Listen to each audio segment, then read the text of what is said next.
पहलगाम हमले के आतंकियों को प्रधानमंत्री मोदी की सख्त चेतावनी। आतंकवादियों को उनकी कल्पना से बड़ी सजा मिलेगी। आतंकियों को मिट्टी में मिलाने का वक्त आ गया है। आतंक के आकाओं की कमर तोड़कर रहेंगे। प्रधानमंत्री नरेंद्र मोदी ने गुरुवार को बिहार की धरती से पहलगाम हमले के आतंकियों को कड़ी चेतावनी दे दी है। उन्होंने दो टूक लहजे में कहा कि जिन आतंकवादियों ने पहलगाम में निहत्थे पर्यटकों को निशाना बनाया है और जिन लोगों ने इस हमले की साजिश रची है, उन्हें उनकी कल्पना से भी बड़ी सजा मिलेगी।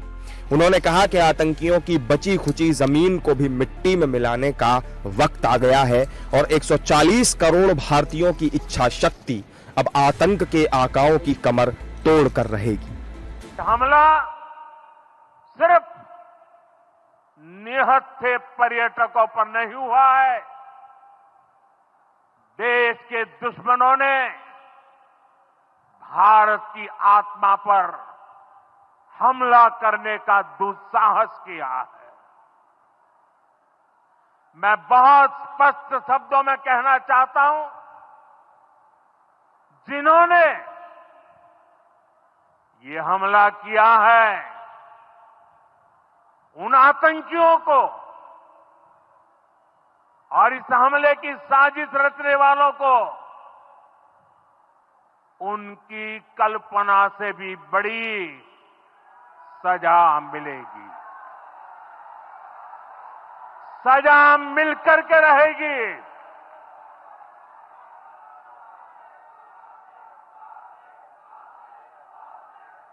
अब आतंकियों की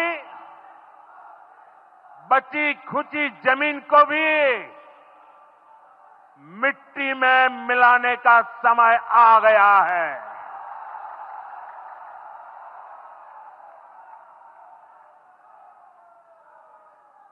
एक सौ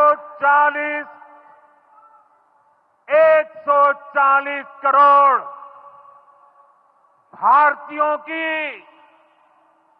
इच्छा शक्ति अब आतंक के आकाओं की कमर तोड़ कर रहेगी। प्रधानमंत्री ने कहा कि पहलगाम आतंकी हमले से हर देशवासी दुखी है। कारगिल से लेकर कन्याकुमारी तक हर कोई आक्रोश से भरा हुआ है। देश के दुश्मनों ने भारत की आत्मा पर हमले का दुस्साहस किया है। उनकी इस हरकत का करारा जवाब दिया जाएगा। भारत हर आतंकवादी की पहचान करेगा, उसे खोजेगा और उसे उसके किए की सजा देगा। पीएम मोदी ने इस मुश्किल समय में भारत के साथ खड़े रहने वाले देशों और उनके नेताओं को धन्यवाद भी दिया। Today from the soil of Bihar I say to the whole world,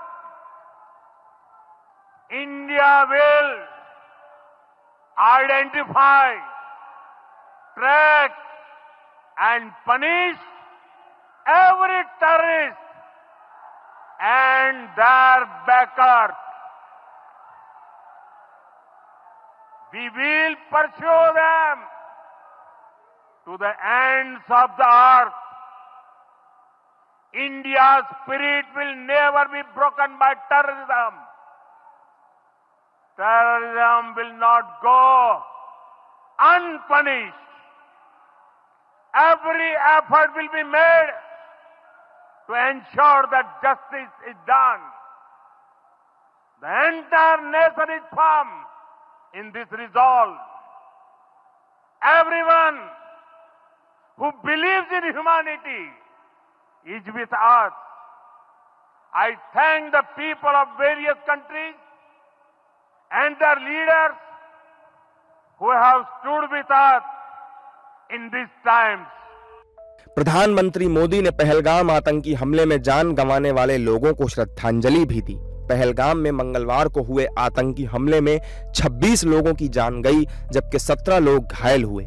जाहिर है कि भारत सरकार ने बुधवार को पाकिस्तान के खिलाफ कड़े कदम उठाते हुए कई फैसले लिए हैं। इनमें 1960 की सिंधु जल संधि को स्थगित करने, अटारी वाघा बॉर्डर को तत्काल प्रभाव से बंद करने, भारत में मौजूद पाकिस्तानी नागरिकों को 48 घंटे के भीतर देश छोड़ने, दिल्ली स्थित पाकिस्तानी उच्चायोग में तैनात रक्षा और सैन्य सलाहकारों को एक हफ्ते में भारत छोड़ने और उच्चायोगों में कर्मचारियों की कुल संख्या को 55 से घटाकर 30 करने जैसे कड़े फैसले शामिल हैं। इसके अलावा भारत में पाकिस्तान सरकार के आधिकारिक एक्स अकाउंट को ब्लॉक करने